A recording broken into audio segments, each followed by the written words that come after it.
Hi வணக்கங்க. ஓணம் சத்யாவை ஆரம்பிச்சு வைக்கிறதே பருப்பு குழம்பு தான். இன்னைக்கு நான் செய்ய போற 12வது டிஷ் பருப்பு குழம்பு. நல்லா கழுவி சுத்தம் பண்ண பாசி பருப்பை நல்லா வேக விட்டுருங்க.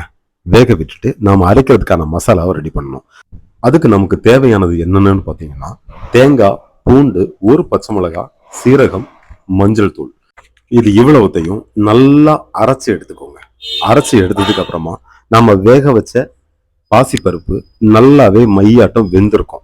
வெந்தது கூடயே அரைச்ச மசாலாவையும் சேர்த்து நல்லா எல்லா இடத்துக்கும் படுற மாதிரி நல்லா கிளறி விட்டுருங்க. கிளறி விட்டதுக்கு அப்புறமா நமக்கு தேவையான உப்பு அதை போட்டு அதை மறுபடியும் நல்லா கிளறி விட்டு இதுல கடைசியா கொஞ்சோண்டு தேங்காய் எண்ணெய் ஊற்றி கருவேப்பிலை போட்டு மூடி வச்சிட்டா போதும். சர்வ் பண்ற டைம்ல வேணும்ன்றவங்க நெய் ஊற்றி சாப்பிட்டுக்கலாம். இந்த வீடியோ பிடிச்சவங்க லைக் பண்ணுங்க, ஷேர் பண்ணுங்க, சப்ஸ்கிரைப் பண்ணுங்க, கமெண்ட் பண்ணுங்க.